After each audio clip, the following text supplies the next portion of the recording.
ప్రభునందు ప్రియమైనటువంటి దేవుని పిల్లలకు ప్రభు అయిన యేసుక్రీస్తు వారి నామములో వందనాలు శుభాలు మీకు తెలియపరుస్తున్నారు. గడిచిన దినమంతా కూడా ప్రభు తన కృపా వాత్సల్యంలో భద్రపరుచుకుని క్షేమమును ఆరోగ్యమును ఆయుస్సును అనుగ్రహించి మరి నూతన దినాన్ని ప్రభు మనకు అనుగ్రహించారండి.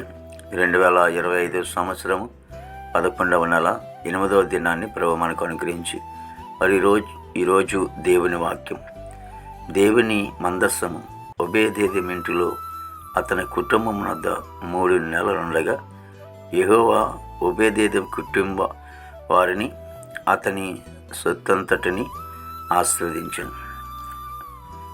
దినవృత్తాంతం మొదటి గ్రంథము 13వ అధ్యాయము 14వ వచనమండి. వాక్యము నమ్మదగినది, పూర్ణాంగీకరణకు యోగ్యమైనది. మరి దేవుని మందస్సము ఒబేదెదోము కుటుంబంలో మరి దావీదు 3 నెలలు పెట్టాడు. అంటే ఒబేదెదోము ఇంట్లో పెట్టుకోమని అడిగినప్పుడు మరి ఒబేదెదోము 3 నెలలు ఉండగా మరి ఒబేదెదోమును అంతటిని కూడా ఆ కుటుంబాన్నంతటిని కూడా మరి దేవుడు ఎంతగానో ఆశీర్వదించాడు. మరి ఈ రోజున దేవుని మందస్సం, దేవుని సన్నిధి, యేసుక్రీస్తు ప్రభువారు ఎవరి కుటుంబాలు అయితే ఉంటారో ఆ కుటుంబానికి ఆశీర్వాదము దీవెనకరం ఉంటుంది. చాలామంది యేసుప్రభుని మరి అంగీకరించలేకపోతున్నారు, యేసుప్రభుని దూరం చేసుకుంటూ ఉంటున్నారు.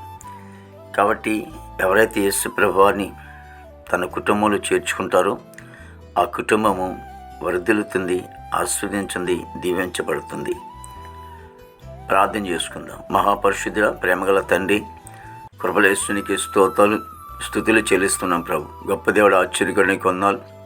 ప్రతి కుటుంబాన్ని కూడా మీరు దీవించి ఆశీర్వదించండి బాబు. నీకు స్తోత్రాలు తండ్రి. ఆయన గొప్ప దేవుడా, నీకు స్తోత్రాలైనా స్తుతులు చెల్లిస్తున్నాం బాబు. ప్రభా, ఇదిగో తండ్రి నాయన, మా భారతదేశాన్ని అంతటిని కూడా మీరు ఆశ్రయించి దీవించండి. నాయకులు, అధికారులకు మంచి ఆరుగులతో నింపండి దేవా. ఇదిగో తండ్రి సరిహద్దులు సైనికులకు మంచి వంతు నింపండి. ఆర్మీ బృందానికి అంతటి కూడా మంచి వంతు నింపండి ఆయన. ప్రభా, ఇగో యవనస్తులను బట్టి నీ సొంత ప్రార్థిస్తున్నాం తండ్రి. యవనస్తులు అందరినీ కూడా ప్రభా మీరు దీవించండి, ఆశీర్వదించండి. వారి చెడు వ్యసనానికి దూరపరచండి తండ్రి. నీతి మార్గంలో నడిపించుకోండి దేవా. నీకు స్తోత్రాలు ప్రభు.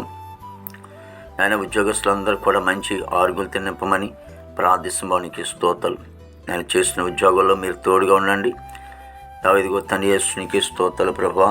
వారు చదువుకుని ఎంతోమంది ఉద్యోగాలు లేకున్నారు, ఉద్యోగాలు దయచేయండి దేవా. చదువుకునే బిడ్డలకి మంచి జ్ఞానమే, తెలివి వచ్చిన దయచేసి చక్కగా చదువుకుని ప్రయోజకులు కృప దయచేయండి దేవా. నీకు స్తోత్రాలు ప్రభు. పనికి వెళ్ళే బిడ్డలు కూడా మంచి ఆరుగులతో నింపండి. దాని విదేశమైనటువంటి బిడ్డలందరూ కూడా మంచి ఆరుగులతో నింపండి తండ్రి. మా దేశ పాడి పంటనంతా మీరు ఆశ్రయించి దీవించండి. హాస్పిటల్ రూల్స్ స్వస్థపరచండి. జైలు ఉన్న బిడ్డలు విడుదల తెచ్చండి. కోర్టు గొడవలు, కేసు గొడవలను కూడా కొట్టివేసి రక్షణ లేని వారికి రక్షణ తెచ్చండి. మారు మనసు లేని వారు మారం తెచ్చండి. గృహం లేని వారు గృహం తెచ్చండి తండ్రి.